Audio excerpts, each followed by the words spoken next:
ได้มาเป็นแนวคิดข้อคิดสะกิดใจในการดำเนินชีวิตของเขาช่วงนี้ก็ถือว่าเป็นช่วงที่กำลังเข้าพรรษามาบอกกี่วันศรัทธาญาติโยมทุกท่านทุกคนก็ได้ทำหน้าที่ของตัวเองโดยการไปวัดไปวาในช่วงเข้าพรรษาทำบุญตักบาตรฟังเทศน์ฟังธรรมประพฤติปฏิบัติในศีลกินในธรรมตามคนโบราณแบบเบาที่เพิ่นได้ทำไว้แต่ว่ามันก็ยังมีข่าวสาร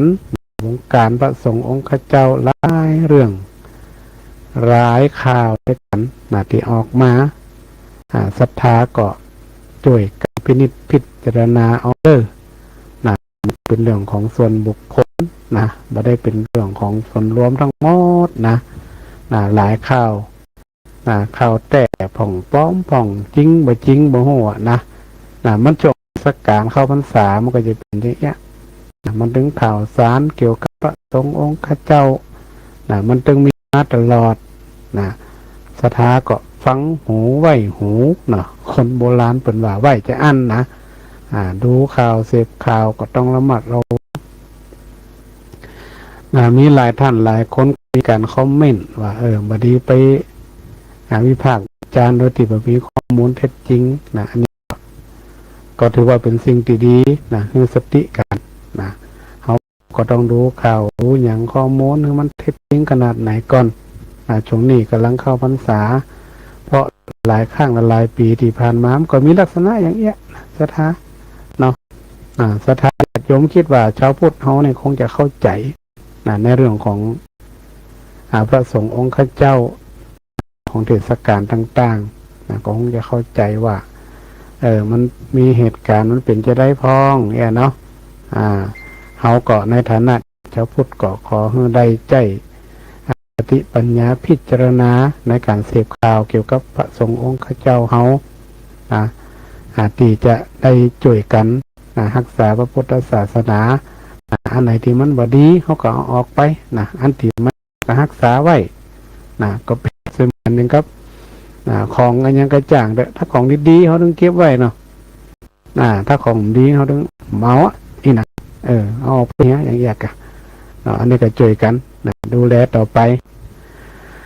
สำหรับเรื่องของการเข้าพรรษาที่ผ่านมาวันนี้ก็จะได้มาเล็กๆน้อยๆเนาะเพื่อเป็นเกร็ดเป็นความรู้เป็นการทอดฮัดวันอาสาฬหบูชาวันเข้าพรรษาที่ผ่านมาที่ศรัทธาญาติโยมบ่ว่าจะเป็นพระสงฆ์องค์เจ้าศรัทธาญาติโยมอุบาสกอุบาสิกาที่ในฐานะที่เขาเป็นพุทธบริษัทสี่ได้ช่วยกันรักษาประเพณีวัฒนธรรมของชาวพุทธของเขาโดยเฉพาะเรื่องของพระพุทธศาสนานี่ก็มีความสำคัญต่อชาวพุทธเขาเป็นอย่างยิ่งเรื่องของประเพณีวัฒนธรรมวันสำคัญทางพุทธศาสนาก็ถือว่าเป็นข้อวัดปฏิบัติของพระสงฆ์เจ้าและศรัทธาญาติโยมที่เขาจะได้ปฏิบัติธรรมร่วมกันคือพระพุทธศาสนานี่ของเขามาเกิดความเจริญรุ่งเรืองวันอาสาฬหบูชาก็มีความสำคัญก็ได้ถอดรหัสมาอยู่3อย่างอย่างที่หนึ่งเปิดนอเป็นวันที่ประกาศพระศาสนาเป็นวันที่พระพุทธเจ้าเนี่ยทรงแสดงธรรมครั้งแรกหรือว่าเขาได้ยินอาจจะเป็นเรื่องของปฐมเทศนาจิวธรรมจักรกับปวัตนสูตรแสดงแก่ปัญจวัคคีย์ทั้ง5ที่ปายสิปรณะมฤคทายวันเมืองพาราณสีซึ่งก็เป็นธรรมกันแรกที่พระพุทธเจ้าหลังจากติดตรัสรู้แล้วได้แสดงแก่ปัญจวัคคีย์ทั้ง5ก็ปรากฏว่า1 ใน 5ของปัญจวัคคีย์เนี่ยก็มีท่านหนึ่งก็คือโกณฑัญญะได้เข้าใจในหลักธรรมที่พระพุทธเจ้าแสดงเป็นว่าดวงตาเห็นธรรมเขาว่าดวงตาเห็นธรรมนี่ยังบ่ได้บรรลุอรหันต์แต่ ได้เข้าใจได้ดวงตาเห็นธรรมอยู่ แล้วก็ขอบวชเป็นภิกษุรูปแรกในพระพุทธศาสนาก็คือคนรูปแรกในโลกที่มีภิกษุเกิดขึ้น ส่วนประวัติของโกณฑัญญะนี่ก็ได้ได้จ่าได้เล่าไปเมื่ออาทิตย์ที่ผ่านมาแล้วเนาะและประการที่3ก็คือเรื่องเกิดพระรัตนตรัยครบ3องค์ก็คือพระพุทธพระธรรมพระสงฆ์ในวันอาสาฬหบูชาอันนี้เป็นรหัสที่มีความสำคัญในวันอาสาฬหบูชาทางหลักธรรมที่แสดงเนี่ยก็คือเรื่องของธรรมจักรก็คือวงล้อแห่งธรรมแห่งความจริงที่ถูกขับเคลื่อนข้างแรกมันมีอย่างผ่องอันแรกก็คือเรื่องของทางสายกลางทางสายกลางนี่หลีกเลี่ยงความสุดตรงเข่งลำไปแล้วก็หลีกเลี่ยงอันไหนที่มันย่อนลำไปเฮาอุปสรรคเฮาง่ายๆก็คือบ่เข่งไปแล้วก็บ่ย่อนไปให้มันปั่นกลางพอดีบนวัดทางสายกลางแล้วก็หลักธรรมแห่งอันหนึ่งที่อยู่ในธรรมจักรก็คือเรื่องของอริยสัจสี่ความจริงอันประเสริฐ4ประการคือทุกข์สมุทัยนิโรธมรรคอันนี้ก็เป็นเรื่องของธรรมะที่ช่วยแก้ปัญหาเป็นหลักวิทยาศาสตร์ในการวิเคราะห์วิจัยเหตุการณ์ปัญหาต่างๆเพื่อให้เราได้พ้นทุกข์เขายกเองตัวอย่างง่ายๆถ้าเขาเกิดความทุกข์อย่างนี้เขาก็ต้องหาสาเหตุหาทางแก้ไขและหาทางป้องกันที่เมื่อมันเกิดขึ้นแหมอันนี้ก็ได้ไปแล้วเมื่อวันอาทิตย์ที่ผ่านมาอันนี้มาสรุปมาฟังว่ารหัสหรือว่าความสำคัญวันอาสาฬหบูชามีอยู่ตะยะตะยะ3อย่าง1เป็นวันที่แสดงธรรม2เป็นวันที่มีพระสงฆ์เกิดขึ้น3เป็นวันที่มีพระรัตนตรัยครบธรรมะที่พระองค์แสดงครั้งแรกก็คือเป็นธรรมจักรแล้วก็เป็นธรรมเป็นห้องว่าตั้งสายกลางแล้วก็อริยสัจสี่ซึ่งเป็นหลักธรรมที่มีความสำคัญต่อพระพุทธศาสนาต่อการดำรงชีวิตของมนุษย์เขาเป็นอย่างยิ่งถ้าเขาบัดใจรักอริยสัจสี่นี่มาแก้ปัญหาในชีวิตประจำวันเนี่ยบางทีเขาก็หูจะแก้ปัญหาตัวเองจะได้ก็ต้องใจรักธรรมตัวเนี้ยเอามาประยุกต์ปรับใช้เอาในการแก้ปัญหาเขาต่อไปวันเข้าพรรษาวันเข้าพรรษาเนี่ยเข้ามาพรรษาเนี่ยไปว่าฤดูฝนก็หมายถึงว่าภิกษุจะต้องประจำอยู่วัดใดวัดหนึ่งตลอด3 เดือนแห่งฤดูฝนมันก็มีพุทธบัญญัติว่าเกิดจากที่พระภิกษุเดินทางไปเผยแผ่ศาสนาในฤดูฝนเนี่ยก็อาจจะมีสัตว์เล็กสัตว์ใหญ่ต้นเขาต้นกล้าต่างๆกำลังออกกันกับไปย่ำเนี่ยเกิดความเสียหายเจ้าบ้านก็อาจจะมีการทักท้วงถามพระพุทธเจ้าเนี่ยนะพระพุทธเจ้าก็เลยว่าแล้วก็ดีเงินพระสงฆ์องค์เจ้าได้พักเผยแผ่ธรรมตีจาริกไปต่างๆก็ให้ยุดอยู่ที่ใดที่หนึ่งก็เนี่ยคือมีการเข้าพรรษาของพระสงฆ์ถามว่ากิจกรรมต่างๆเนี่ยในช่วงวันเข้าพรรษาเนี่ยเนี่ยยังพ่องบางท่านก็มีการแห่เทียนถวายเทียนหล่อเทียนประเดี๋ยวนี้สมัยปัจจุบันนี่ก็มาถึงเรื่องของการตานหลอดไฟโซลาร์เซลล์ของหลอดไฟทั่วไปของแล้วแต่ละวัดมันจะประยุกต์ปรับใจให้มันเกิดไปกับวัดกับวาบางทีก็ได้ใจไฟฟ้าเนี่ยก็มีบางท่านก็บอกประหยัดไฟฟ้าก็ใจโซลาร์เซลล์ นะไฟโซลาร์เซลล์เอาตีมาถวายวัดวาอารามนี่นะก็แล้วแต่วัดแต่ละตีแต่ละแห่งเป็นจะประยุกต์ของไปของมันบางตีก็เอาเตียนมาอยู่ก็เป็นการรักษาหีดห้อยบะเกาเหมือนสมัยพุทธกาลสมัยบรรพบุรุษเขาได้ทำมาบางทีก็ใจสมัยใหม่ใจหลอดไฟใจโซลาร์เซลล์ก็อันนี้ก็แล้วแต่จะประยุกต์แล้วก็มีการถวายพระอาบน้ำฝนศรัทธาญาติโยมก็จะไปสับสนพระอาบน้ำฝนเข้าพรรษาเนี่ยผ้าจำพรรษาเนี่ยพนจะเอาพรรษาพนถ้าครบพระสงฆ์จำพรรษาครบ3 เดือนก่อนถึงจะได้รับอานิสงส์ผ้าจำนำพรรษาเนี่ยถ้าเข้าพรรษามานี่จะเป็นผ้าอาบน้ำฝนเป็นการเอาเปลี่ยนศรัทธาสมัยพุทธกาลเนี่ยมันผ้ามันหายากตีนางสุชาดาไปหันใส่พระสงฆ์องค์เจ้าเนี่ยอาบน้ำอาบถ่าอาจจะบ่มีผ้าเปลี่ยนมันก็อยากให้เกิดความบ่เหมาะสมบ่งามหูบ่งามตาคนไปคนมาอย่างเงี้ยตัวก็เลยมีการถวายผ้าอาบน้ำฝนให้พระสงฆ์องค์เจ้าได้เปลี่ยนในช่วงกลางพรรษา3 เดือนนี้นี่แต่วันในสมัยปัจจุบันนี่ก็มันมีนักมันมีพอสมควรก็สะดวกที่จะเอามาพัดเปลี่ยนนอกจากวันเข้าสาวันอาสาฬหบูชากะดีเข้าสากะดีเนี่ยกิจกรรมที่เขาจะนิยมทำกันเนี่ยหนึ่งก็คือช่วงแห่งการตั้งอธิษฐานจิตลดละเลิกอบายมุขและสิ่งเสพติดต่างอันนี้คนส่วนใหญ่จะงดเหล้าเข้าพรรษาบางคนเนี่ยโอ้โห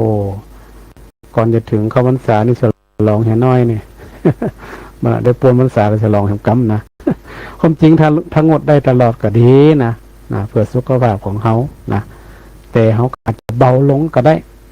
ถ้าเขางดได้เขาก็เบาลงเอาในช่วงกลางพรรษา3 เดือนนี่ก็มีหลายท่านตั้งจิตอธิษฐานลดละเลิกอบายมุขโดยเฉพาะงดเหล้าเข้าพรรษาเป็นการสร้างพลังสุขภาพเขานี่แข็งแรงบางทีก็มีโฆษณาพักผ่องพักนั่นพักนี่ไป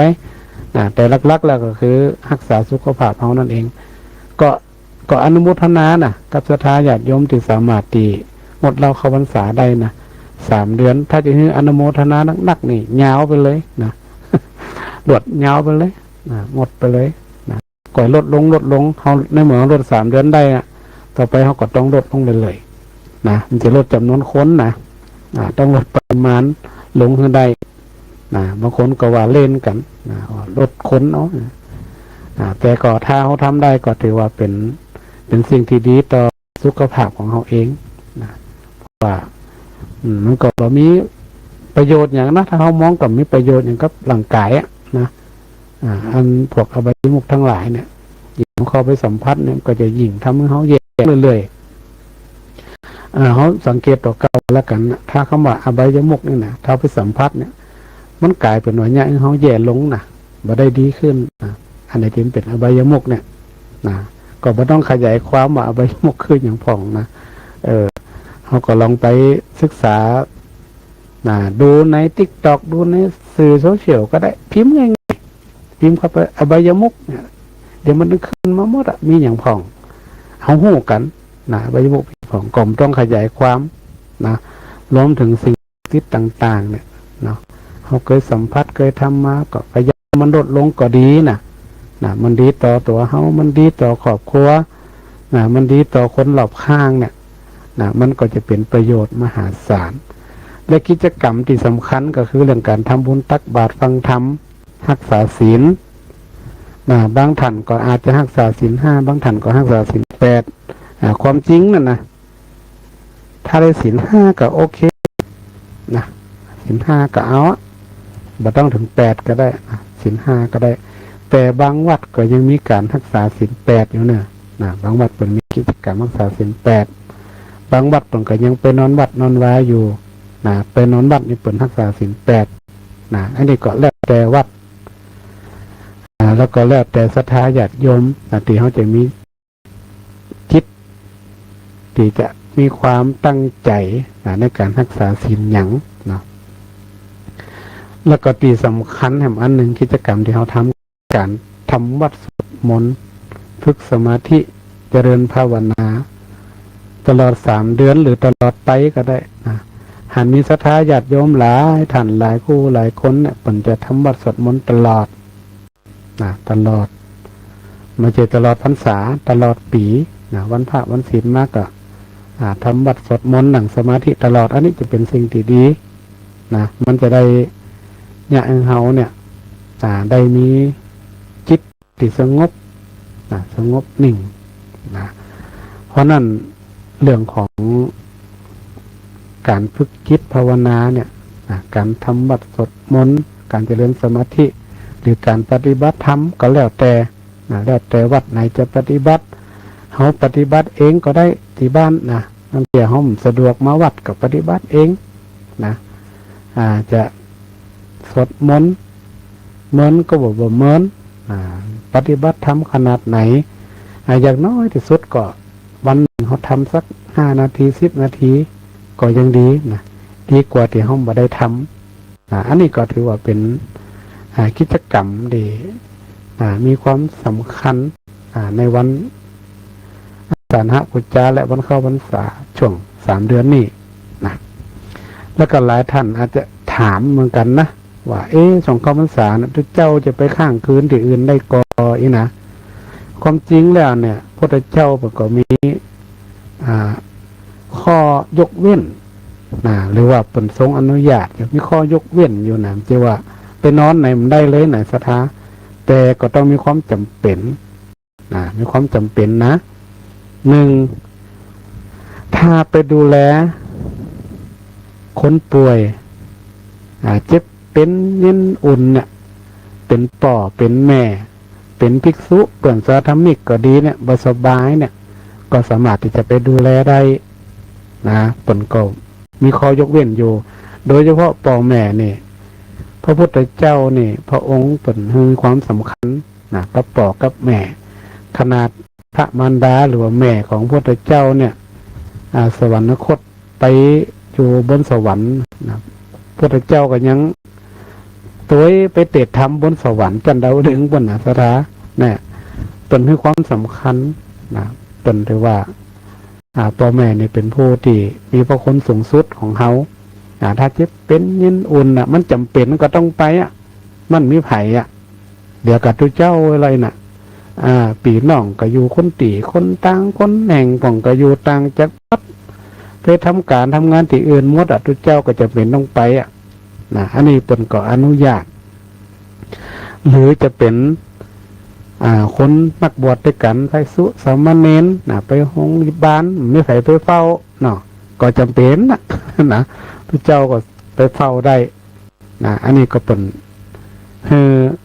ขออนุญาตผ่อนปลน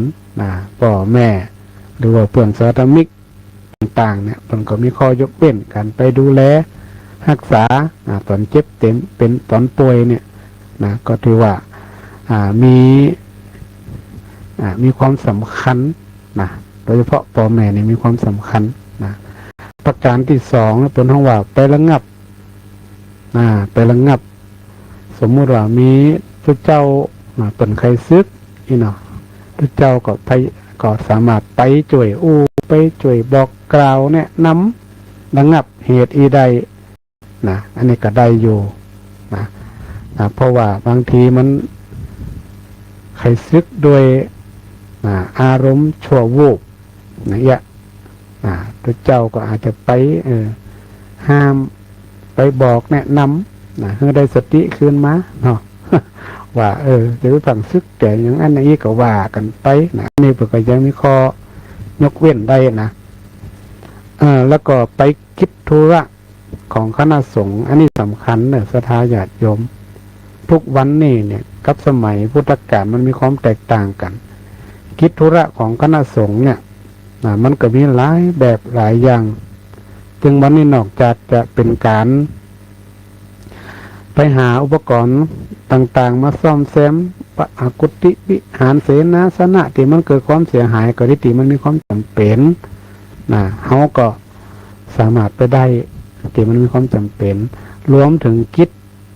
ของสงฆ์ถ้าในปัจจุบันเนี่ยก็คือการประชุมไปอบรมไปสัมมนากะต่างจังหวัดที่มันมีความจำเป็นไปก็ต้องไปเนี่ยบัดนี้เราจะหันสังเกตว่าการจัดกิจกรรมอบรมสัมมนาไปดูงานเนี่ย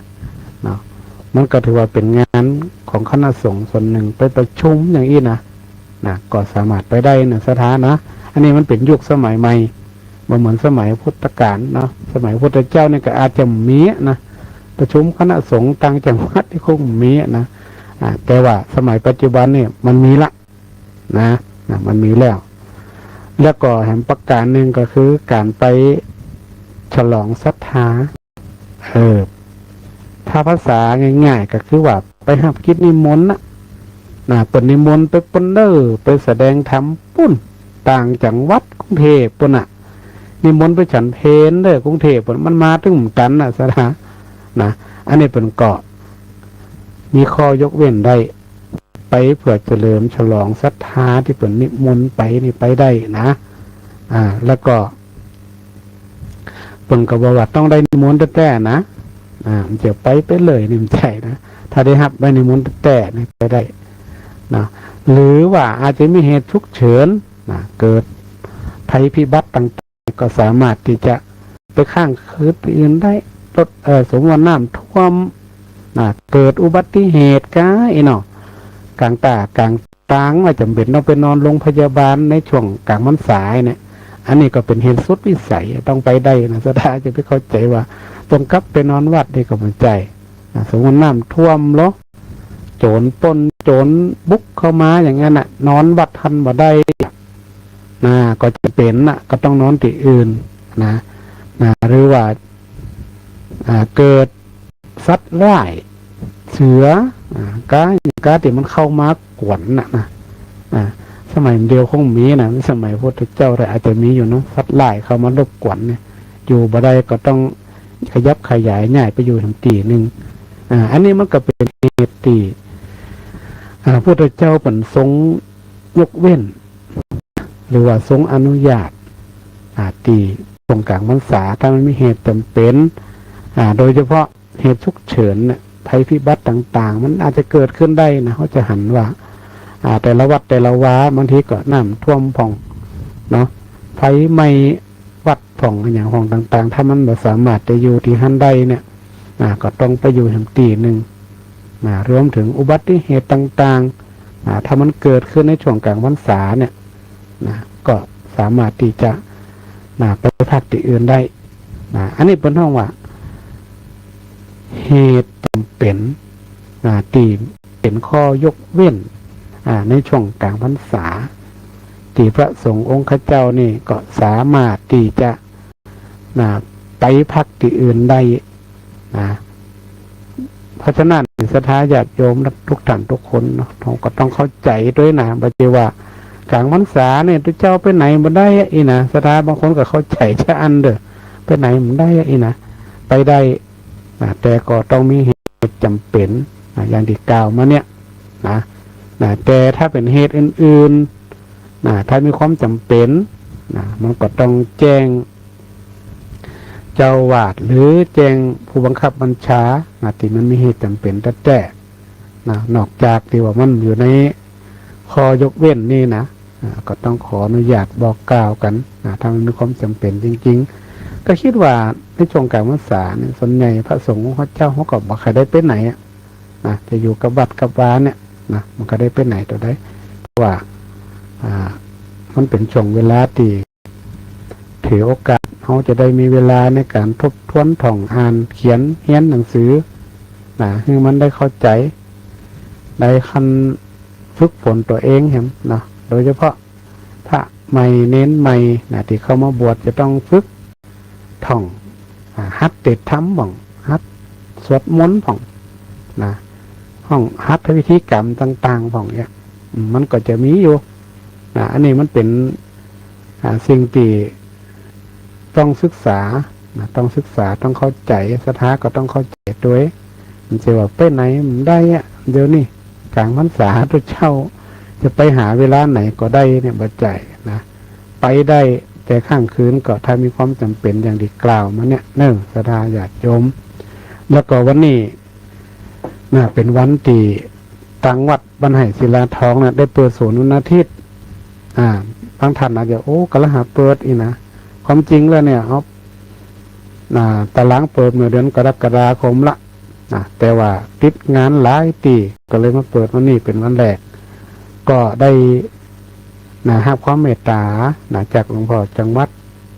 พระราชจินตวชิรพรเจ้าหน้าจังหวัดลำปางท่านก็ได้มีเมตตาโปรด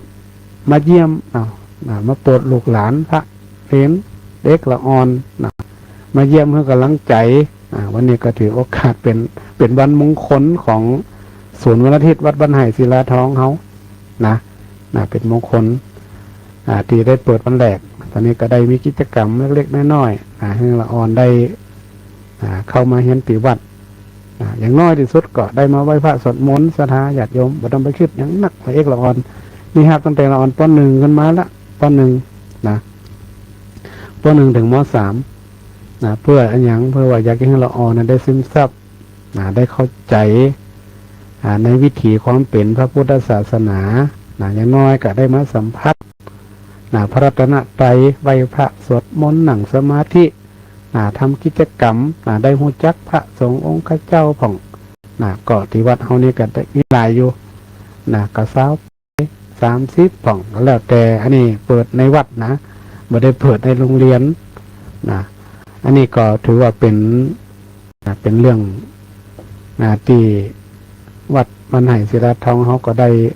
ทำกิจกรรมทุกกลุ่มไว้เล็กก็เอาคนเฒ่าคนแก่ก็เอาคนเฒ่าคนแก่ก็มีโรงเรียนผู้สูงอายุละอ่อนก็ตอนศูนย์วันอาทิตย์ก็ได้รับการสนับสนุนจากพระเถระพระผู้รักผู้ใหญ่แล้วก็ตังสำนักงานวัฒนธรรมที่ได้สนับสนุนมาแต่ก็ถือว่าเขาได้คือมีพื้นที่สำหรับละอ่อนได้เข้ามาวัดวาลามศรัทธาญาติโยมเขาไม่ต้องคิดว่าโอ้ละอ่อนน้อยเดียวเขาจะมาเนี่ยหยังอย่างน้อยที่สุดเขามาหูจักวัดปลูกฝังหูจักวัดมาไหว้พระมาสวดมนต์นั่งสมาธิมีหูจักเปื่อนหูจักคนนั่นคนนี้ก็ยังดีเปิดห้องเป็นการเปิดพื้นที่ให้กับเด็กละอ่อนวันนี้อู้ถึงละอ่อนแล้วเนี่ยธรรมะก็จะได้นำเรื่องของละอ่อนในสมัยพุทธกาลเหมือนกันจะได้มาเล่าวันนี้ย่ำได้เล่าเรื่องก็เปลี่ยนเนี่ยตะกี้ได้เกินน้ำมาได้เรื่องของวันสำคัญทางพุทธศาสนาวันอาสาฬหบูชาวันเข้าพรรษาที่ผ่านมาแต่วันนี้เนี่ยจะได้นำเรื่องราวของละอ่อนเหมือนกันที่มีความใฝ่รู้ใฝ่เรียนมีความขยันหมั่นเพียรในการศึกษาเราเรียนก็จะได้นำมาอู้มาจ๋าคือกับศรัทธาญาติโยมเต่าตีมันมีเวลานี่เรื่องของละอ่อนวันนี้เนี่ยก็จะนำเรื่องของสามเณรราหุลศรัทธาญาติโยมอาจจะเคยได้ยินฟังว่าสามเณรราหุลนี่เป็นไผเป็นสามเณรรูปแรกในพระพุทธศาสนาและกติสำคัญคือเป็นแบบอย่างที่ดีที่สุดสำหรับอ่อนเยาวชนรวมถึงไว้ที่อยู่ในห้ามเฮียนหนังสือวันนี้เขาก็จะมีข้อคิดมีหลักธรรมที่จะได้เป็นการเตือนสติละอ่อนเป็นแนวทางในการที่จะให้เขาได้เอาไปใช้ในช่วงเวลาที่เขาเห็นหนังสือที่นี่ราหุลเนี่ยเป็นพระราชโอรสของเจ้าชายสิทธัตถะและพระนางพิมพาแห่งกรุงกบิลพัสดุเจ้าชายสิทธัตถะก็ต่อมาก็คือพระพุทธเจ้านั่นเองถามว่าน้ำที่ว่าราหุลเนี่ยเพราะว่าวันที่พระโอรสประสูติเจ้าชายสิทธัตถะก็ได้เปล่งอุทานว่าราหุรังชาตังพันธนังชาตัง บ่วงเกิดขึ้นแล้วพันธนาการก็เกิดขึ้นละนะพระบรมวงศานุวงศ์น่ะจึงนำคำว่าราหุลนะมาตั้งเป็นพระนามหมายความว่าบ่วงนะหรือว่าเครื่องผูกพันนะเมื่อพระพุทธเจ้านะกลับจากกรุงกบิลพัสดุนะพระนางพิมพาก็ได้ทรงเจ้าชายราหุลคณะนั้นนี่อายุได้ประมาณ7 ปี7 พรรษาอยู่นะประมาณนั้นให้ไปขอทูลขอมรดกทรัพย์สมบัติจากพระพุทธเจ้าเสด็จมาพระพุทธเจ้าเนี่ยผมก็ทรงพิจารณาว่ามรดกต่างโลกเนี่ยอย่างทรัพย์สินสมบัติต่างๆเนี่ยมันอย่างยืนนะมีนักกระตุกนักบ่มีกระตุกนะมีกระตุกมีนักกระทุกนักแห่งนี้นะพระองค์ก็เลยประทานเรื่องของมรดกที่ดีที่สุดก็คืออริยทรัพย์คือทรัพย์อันประเสริฐคือทรัพย์ทางธรรมคือกับราหุลแล้วพระองค์ก็ทรงโปรดคือพระสารีบุตรทำการบรรพชาเป็นสามเณรตั้งแต่บัดนั้นเป็นต้นมากลายเป็นสามเณรรูปแรกในพระพุทธศาสนาอายุ7 ขวบนะศรัทธาญาติโยมถามว่าถ้าบวชเณรอายุเท่าไรเนี่ยเขาก็เอาสามเณรราหุลนี่แหละนำมาเป็นมาตรฐาน7 ขวบแต่ในสมัยปัจจุบันก็บ่แน่นะขออ่านออกเขียนได้ท่องหนังสือได้อ่านหนังสือได้อาจจะอนุโลมมาสัก6 ขวบก็ได้นะแต่ว่าในสมัยพุทธกาลเนี่ยสมัยพระพุทธเจ้านี่สามเณรราหุลเนี่ยอายุประมาณ7 ขวบปนก็ว่าประมาณ7 ขวบนะก็มาบวชได้ท่านได้เข้ามาบวชเป็นสามเณรแล้วเนี่ยนะก็มีความขยันหมั่นศึกษาไปรู้ไปเรียนถามครูบาอาจารย์รวมถึงพระพุทธเจ้านะก็ได้ศึกษาอันไหนที่บ่ฮู้ก็ถามนะอันไหนที่บ่เข้าใจก็คือครูบาอาจารย์เนี่ยอธิบายนะจนได้บรรลุเป็นพระอรหันต์เมื่ออายุประมาณ20 พรรษาหลังจากที่ได้ฟังธรรมเทศนาเรื่องของจุลราหุโรวาทสูตรจากพระพุทธเจ้าก็ถือว่าเป็นการสรุปการศึกษาของพระราหุลตั้งแต่เป็นสามเณรมาพุทธเจ้าก็แค่สรุปมาฟังแห่งกรรมว่าตั้งแต่เริ่มเป็นสามเณรมาเนี่ยที่ได้กอบซ้ายอธิษฐานไปเรียนหูทุกวันเนี่ยจนสุขจนเข้าใจจนทะลุทุกปงเกิดปัญญาใจพิจารณาเรื่องของไตรลักษณ์อนิจจังทุกขังอนัตตาในร่างกายและจิตใจของตนจนบรรลุธรรมถึงขั้นสูงสุดอันนี้เป็นห้องว่าประวัติโดยย่อนะศรัทธาประวัติโดยย่อแต่เรามาดูลักษณะที่โดดเด่นของพระราหุลหรือสามเณรราหุลเนี่ย1เป็นผู้ที่ฟักใฝ่และเคารพในการศึกษาจนได้รับยกย่องจากพระพุทธเจ้าว่าเป็นเอตทัคคะหรือว่าเป็นผู้ที่เลิศกว่าผู้อื่นเนี่ยในด้านใครในการศึกษาก็คือไฟรู้ไฟเรียนนั่นเองภาษาปัจจุบันก็คือไฟหูไฟเรียนนะตั้งอกตั้งใจขยันบ่ขี้ข้านนี่นะไฟรู้ไฟเรียนไฟหูยังก็ยันไปศึกษาไปค้นคว้าอันไหนติบ่เข้าใจบ่ฮู้ก็ถามครูบาอาจารย์รวมถึงถามพระพุทธเจ้าตัวอันที่2เนี่ยการกอบซ้ายตั้งจิตอธิษฐานอันนี้เป็นหัวเป็นจุดสำคัญของสามเณรราหุลสามเณรราหุลเนี่ยเจ้ามาตื่นนอนขึ้นมาเนี่ยแต่กอบซ้ายขึ้นมากำมือแล้วอธิษฐานว่าวันนี้ ขอให้เราได้ทำขอให้เราได้รับคำสั่งสอนจากพระบรมศาสดาพระพุทธครูบาอาจารย์นะให้ได้มากกว่าเม็ดทรายในกับมือนี่เถิดอธิษฐานอีตลอดเลยนะโอ้เม็ดทรายนะ เขาคิดถึงเม็ดทรายในสถาญาติโยมกับมือหนึ่งเนี่ยมันตะหือบ่นะนับบ่ได้เปิดการอธิษฐานอีทุกวันทุกวันวันน่ะเนี่ยให้เปิดมีความขยันไปรู้ไปเรียนไปศึกษานะอันไหนที่มันเกิดความโหเกิดประโยชน์กับตัวเก่าที่เป็นเนี่ยให้ตัวเองมีสติปัญญาเนี่ยโหแจ้งในเรื่องของธรรมะเนี่ยก็ไล่ถามได้ศึกษานะเอาปฏิอธิษฐานได้แล้วก็ใครโหในสิ่งที่มันเป็นสิ่งใหม่ๆตลอดนะสมัยพุทธกาลเนี่ยสิ่งใหม่ๆเนี่ยก็คือสิ่งที่มันอาจจะเขาบอกเคยโหกำเตือนนี่แหละก็พยายามถามศึกษาไปเนาะถ้ามาเปรียบเทียบกับในสมัยปัจจุบันเนี่ยสิ่งใหม่ในปัจจุบันนี่เลยก็คือเรื่องของ AI เนี่ย AI นี่ก็เป็นเรื่องของการศึกษาที่เข้ามาในชีวิตประจำวันละประเดี๋ยวนี้นะAI ต้องเข้าใจแล้วรุ่นใหม่ก็ต้องโง่ละก่อนเนี่ยเขา Google เนาะ Google นี่ก็ยังสู้ AI มาได้ในปัจจุบันนี่มันจะละเอียดกว่ามันจะหูกว้างกว่านะ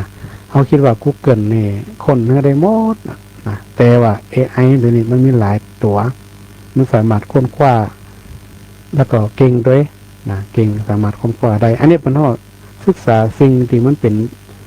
เกิดขึ้นใหม่ๆนะถ้าภาษาการศึกษาบนองค์ความรู้นะองค์ความรู้ใหม่เนี่ยก็จะต้องเกิดขึ้นละนะและประการที่สามที่ลักษณะโดดเด่นของสามเณรราหุลก็คือว่าเป็นคนที่อ่อนน้อมถ่อมตนผู้ง่ายวางง่ายสอนง่ายก็ตั้งอยู่ในเรื่องของพระธรรมอยู่ในเคารพปฏิบัติตามคำสั่งสอนของพระพุทธเจ้าก็ดีหรือพระอุปชฌาย์อาจารย์ยังเคร่งครัดมีความอดทนบ่หย่อท่อต่อคำด่าคำกล่าวคำสอนคำตักเตือนต่างๆเนี่ยมันตึงดีนะสมัยพูดถึงการทักเตือนว่ากล่าวเนี่ยพระทาญาติโยมสมัยบัดเดียวกับเมื่อก่อนเนี่ยมันต่างกันสมัยก่อนในห้องมันต้องพูดถึงสมัยพระพุทธเจ้านะในสมัยพระพุทธเจ้าก็ต้องสอนแบบนักพอสมควรนะเข้นพอสมควรนะตั้งได้ตั้งเข้าใจถึงขั้นบรรลุธรรมเนี่ยก็แสดงว่าต้องเข้นขนาดนักเขาในสมัยพุทธโบราณมาก่อนมาเนี่ยบรรพบุรุษเขาก็ทำอะไรพระสงฆ์พระเจ้าก็เอ๊ะการสอนของเปิ่นนี่มันเหมือนสมัยเดียวสมัยเมื่อก่อนนี่กำไม่แซ่เนอะโอ้สอนหนังสือนี่กำไม่แซ่เนี่ยถ้าบ่ได้ตีตีเลยมันเนี่ยเขาจำอะไรเขากลัวกลัวตัวจำตัวนะสมัยเมื่อก่อนเนี่ยแต่มาเป็นพระน้อยเนี่ยรุ่นเนี่ย40-50ขึ้นไป60ขึ้นไปเนี่ยรุ่นเก่าเนี่ยจะเจอแบบมันเดียวกันการสอนแบบระบบแหมระบบหนึ่งก็คือว่าต้องกำไม่แซ่ทำได้ก็ต้องตี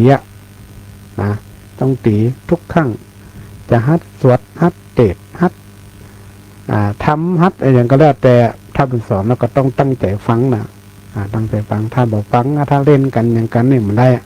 สมัยก่อนเนี่ยตีเขามาเกิดถึงในสมัยปัจจุบันนะก็ว่าที่ครูบาอาจารย์ตีสมัยก่อนเนี่ยมันให้เขาเกิดได้นะสดาถ้าปนบัดตีบ่ว่าบ่ด่าเขาอย่างสมัยก่อนเนี่ยเขาก็บ่ได้ถึงขนาดนี้นะเขาย้อนมาถึงละอ่อนปัจจุบันนี่ก็นะด่าก็บ่ได้ตีก็บ่ได้ถ้าถามว่าเป็นจะได้ฝั่งผลออกมาเต่าเดียวเข้าใจแล้วแหละสาญาติโยมก็โหอยู่ตอนมาเดินร้องบอกบ่ต้องถึงครูละในเฮียนบ้านครอบครัวก็แล้วกันนะร้องพอละละอ่อนเดิมมันเป็นคนละเรื่องเลยนะตั้งที่เป็นงดเรื่องของไม่แซ่มาด่าบ้าอย่างละอ่อนเนี่ยหลายอย่างมันเนี่ยการศึกษาหรือว่าการเข้าใจของเรื่องการเห็นหูของละอ่อนเดียวเนี่ยมันก็จะเปลี่ยนไปละอ่อนเดียวจะอาศัยเรื่องของสื่อนักกว่าเรื่องของโซเชียลที่นักกว่าที่จะค้นสอนเขาจะไปเห็นหูจากโซเชียลนักกว่าค คนสอนเนี่ยมาใครต่อได้นะโซเชียลเนี่ยแต่เนี่ยคือความอ่อนน้อมถ่อมตนของละออนมันหายนะการแสดงความเคารพต่างๆกับครูบาอาจารย์ต่อพ่อแม่เนี่ยมันจะหายไปเพราะมันไปด้วยก็ไม่แซ่เห็นหมดละ ไปด้วยไม่แซ่หมดนะสมัยก่อนเนี่ยถ้าเจอไม่แซ่นี่มันถึงกลัวน่ะนะมันถึงความเคารพมันถึงอ่อนมาเดี๋ยวนี้กลายเป็นว่าความอ่อนน้อมถ่อมตนของละออนปัจจุบันเนี่ยมันหายไปว่าง่ายสอนง่ายก็หายไปนะมันเหมือนกับสมณีราหุลละนะยุคสมัยมันเปลี่ยนไปอันนี้เขาก็ต้องยอมรับความจริงนะสถาต้องยอมรับความจริงโลกมันเปลี่ยนยุคมันเปลี่ยนสมัยมันเปลี่ยนเขาจะไปเอาบอกว่าเอาสมัยพระพุทธเจ้ามาว่าเอาสมัยที่ว่า40-50 ปีมาว่าสมัยอีป่ออีแม่นะจะอันจะอีนี่มันได้ละมันเดี๋ยวอ่อนเดี๋ยวมันเจนเอาฝาเจนแสบเจนว้าอย่างเขาเปิดหมดละมันมาคนละเจนมาคนละยุคกันนะอันจะอู้ก็เขามุ่งเรื่องนะฉะนั้นอันนี้คือความโดดเด่นนะของสมณีราหุลนะแล้วก็คุณธรรมที่ควรจะเอาเป็นแบบอย่างก็คือความสื่อสัตย์นะพระพุทธเจ้านี่สอนเรื่องความสื่อสัตย์นะแล้วก็ความใฝ่รู้ใฝ่เรียนนะความเคารพในครูบาอาจารย์และกตัญญูเป็นคนว่าง่ายสอนง่ายนะเป็นคนที่มีความเจี่ยวฟังครูบาอาจารย์เป็นว่าจะได้ก็ว่าจะอันนะและมีความอดทนบ่ถือตัวนะสมณีราหุลเนี่ยนะก็ถือว่าเป็นนะถึงแม้ว่าจะเป็นบุคคลชั้นสูงนี่เนาะบุคคลชั้นสูงแต่เวลาไปบวชแล้วก็คือยอมรับฟังครูบาอาจารย์พระสงฆ์องค์ข้าเจ้าที่เปิ่นได้อบรมสั่งสอนนะก็เลยบ่ถือเนื้อถือตัวนะแล้วก็การใจรักโยนิโสมนสิการในการพิจารณาตนเองอย่างถี่ถ้วนรักสำคัญเลยโยนิโสมนสิการเนี่ยนะเป็นรักที่ค่อนข้างจะมีความละเอียดอ่อนในการพิจารณาของตัวเก่าเนี่ยคือสามเณรราหุลนั่นได้บรรลุธรรมสำหรับละอ่อนลูกหลานละเอกละอ่อนเนาะธรรมะที่เขาสามารถนำไปใช้ได้ก็คือเรื่องของความสื่อสัตย์บ่โกหกมดเท็จแม้แต่จะเล่นกันเล่นกันเนี่ยเนาะก็บ่ดีไปจุไปหลอกกันมันจะเนี่ยคือมดความเชื่อถือถ้าเป็นพระเป็นเน้นก็จะมีงดความศรัทธาอันไหนแต่ก็แต่อันไหนเล่นก็เล่นอย่างนี้นะประมาณนี้ต้องแยกแยะตัวเองแล้วก็ต้องให้ความเคารพละอ่อนปัจจุบันเนี่ยอย่างที่ว่าตะกี้น่ะความเคารพมันหายไป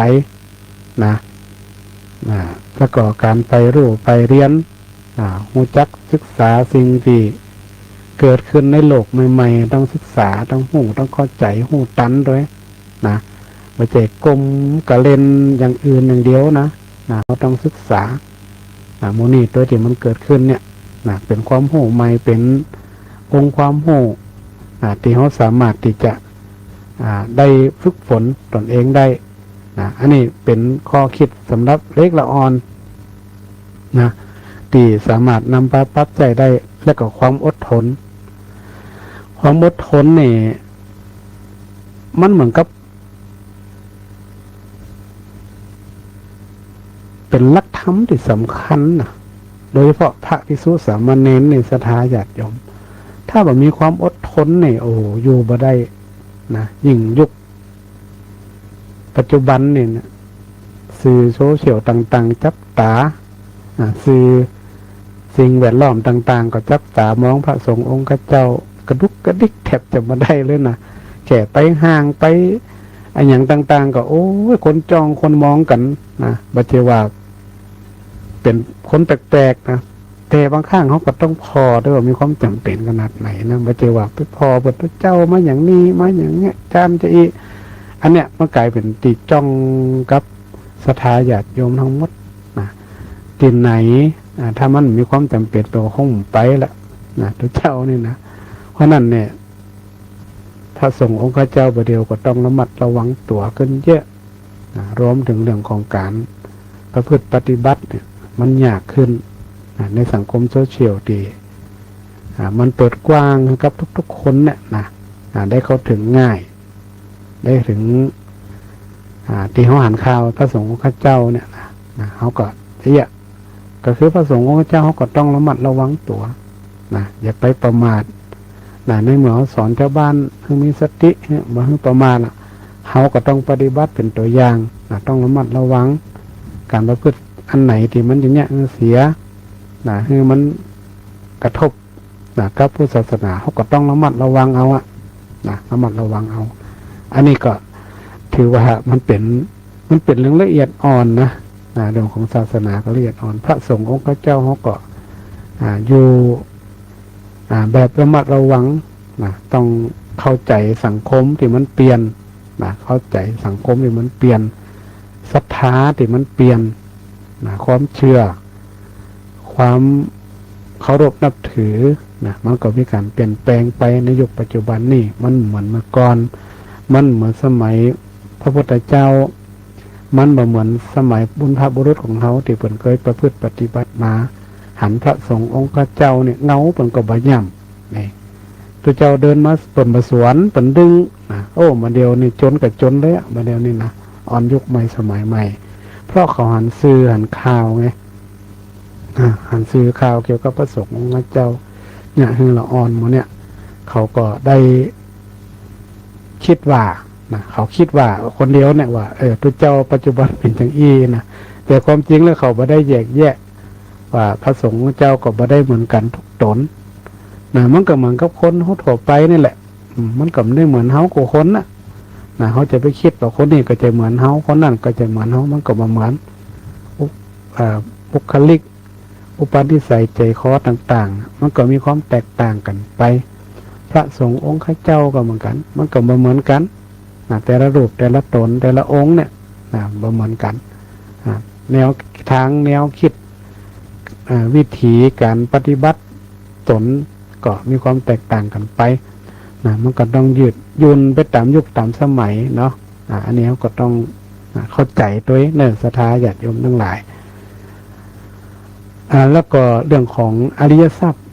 ตะกี้ก็จะนำมาขยายน้อยหนึ่งเนาะว่าอริยทรัพย์ตีพุทธเจ้าเนี่ยเป็นประธานแก่สมณเณรราหุล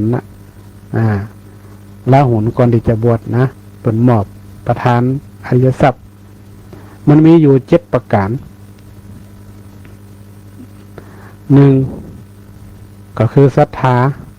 ความเชื่อความเลื่อมใสมีเหตุมีผลเชื่อในพระรัตนตรัยเชื่อในเรื่องของกรรมผลกรรมคุณงามความดีต่างๆอย่างเนี้ยเขาต้องใจเหตุผลใส่กันประการที่2บนหัวศีลให้รักษากายวาจาให้เรียบร้อยคือเป็นข้อติเนี่ยเรามีระเบียบวินัยมันบ่เบียดเบียนตนเองแล้วก็เบียดเบียนคนอื่นด้วยนะศีลเนี่ยฮิริ3ฮิริคือความละอายบาปคำว่าบาปก็คือสิ่งที่เขาทำแล้วบ่สบายใจเขาต้องละอายเขารู้ว่าสิ่งนี้มันบ่ดีแล้วเนี่ยเขาก็ต้องงดเหียห้ามเหียโอตตัปปะก็คือความเกรงกลัวต่อบาปสะดุ้งอันนี้ความชั่วเนี่ยบ่ดีเนี่ยเขาทำมันกลัวมันจะกระทบกับเขากับครอบครัวเขาก็ดีกับคนอื่นก็ดีเนี่ยเขาหัวอันไหนมันเป็นบาปเป็นสิ่งบ่ดีเขาก็กลัวทั้งงับเหียพระหูสัจจะนี่ก็คือว่าความเป็นผู้ได้ยินได้ฟังมามากก็คือไปหูไปเห็นมันฟังมันเขียนมันอ่านมันจดมันจำคือนำไปประพฤติปฏิบัติเหมือนกับสมณเณรราหุลหรือพระราหุลเนี่ยที่มีความใฝ่รู้ใฝ่เรียนมีความขยันมีความอดทนต่อการศึกษาข้อที่6ก็คือจาคะการเสียสละก็ต้องมีความใจกว้างแบ่งปันสละสมบัติละความตนีทีเหนียวก็เพื่อจะสลัดกิเลสที่มันอยู่ในอกในใจเขาเนี่ยให้มันเบาบางและอันที่7คือปัญญาคือความรู้รอบรู้ความจริงในชีวิตของเขาแล้วก็อันไหนที่มันเป็นประโยชน์อันไหนมันเป็นประโยชน์อันไหนมันเป็นบุญอันไหนมันเป็นบาป อันไหนเป็นชั่วอันไหนเป็นดีอันนี้เพิ่นเฮาว่าเขาใจปัญญาในการที่จะได้หู้เต่าทันกิเลสที่มันเกิดขึ้นกับเฮาน่ะจะไปเอาหนักลงไปก็บ่ดีน่ะเอาน้อยลงไปก็บ่ดีน่ะสถาคนโบราณเพิ่นถึงบอกว่าซื้อบ่ดีเอาหนักหลักบ่ดีเอาน้อยแน่แปลเอาเนอะความหมายเดี๋ยวทุกเจ้าทำลายตนมันก็คงจะแผ่ตั้งเมืองนะก็คือว่าหูตันกิเลสเท่านั่นแหละนะหูจักว่าจะอันไหนควรเอาอันไหนไม่ควรเอานะก็โดยสรุปแล้วนะอริยทรัพย์ทั้งเจ็ดเนี่ยนะถ้ามันเกิดอยู่ในจิตในใจของคนเฮาเนี่ยนะโอ้ก็ถือว่าเป็นสุดประเสริฐตัวเฮานี่นะเป็นคุณงามความดีที่มันอยู่ในจิตในใจประเสริฐกว่าทรัพย์ทั้งหลายถ้ามีสิ่งเหล่านี้แล้วคำว่าประเสริฐกว่าทรัพย์เนี่ยก็หมายความว่าเขาจะมีทรัพย์ที่อย่างยืนเขาสามารถจะแสวงหาทรัพย์ตั้งโลกเนี่ยได้นักกว่านั้นแล้วก็มันก็ถือว่าไม่ไผเอาไปได้อะทรัพย์ภายในนี่นะทรัพย์ภายนอกนี่ก็ยังมีคนเอาไปได้อยู่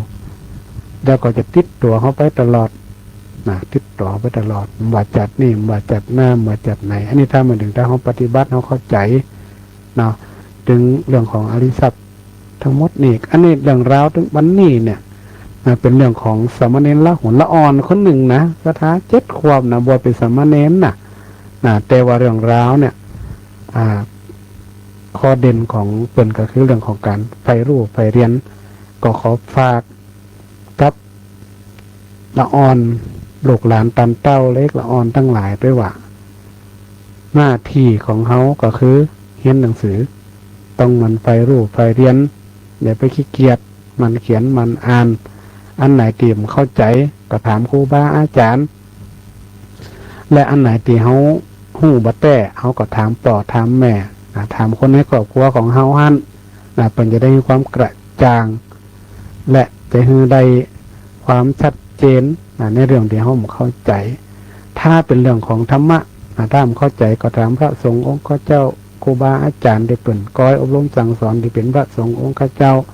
ถ้าเป็นห้องเรียนเฮาก็ถามครูบาอาจารย์ที่เพิ่นก้อยอบรมสั่งสอนเฮาในห้องเรียนโรงเรียนนี่ถ้าเฮาถามเนี่ยมันก็จะได้องค์ความรู้มันจะได้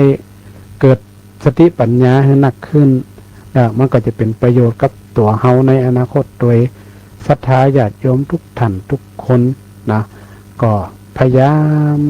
สอนลูกสอนหลานในปัจจุบันนี้โดยใจรักเหตุผลใจความเข้าใจจะไปใจอย่างสมัยก่อนเฮานี่มันสอนบ่ได้ละอ่อนเดี๋ยวนี้ต้องใจรักเหตุผลใจความเข้าใจใจวิธีการเป็นแบบอย่างที่ดีให้กับละอ่อนเขาก็จะมีความเชื่อมีความเจียวฟังและมีความเคารพนับถือเฮาและเขาก็จะได้เอาไปปฏิบัติตามในโอกาสต่อไปเพื่อชีวิตที่ดีของละอ่อนและเพื่อความสุขของตัวของเฮาตัวค่ำคืนวันนี้ก็เห็นว่าพอสมควรแก่เวลาแล้วก็ต้องขออนุโมทนากับทุกท่านที่ได้ติดตามลำตัวรับชมรับฟังให้กำลังใจก็ขอให้บุญกุศลคุณงามความดีที่ท่านได้กระทำติดตามในครั้งนี้ก็ขอเป็นตบะเป็นเดชะเป็นคารวะปัจจัยนิสัยนั้นทรงให้ทุกท่านเจริญโดยศีลเจริญโดยธรรมมีอายุวันนะสุขะภระปฏิภาณนาสังสมบัติยิ่งขึ้นไปทุกท่านทุกคนด้วยเทอญ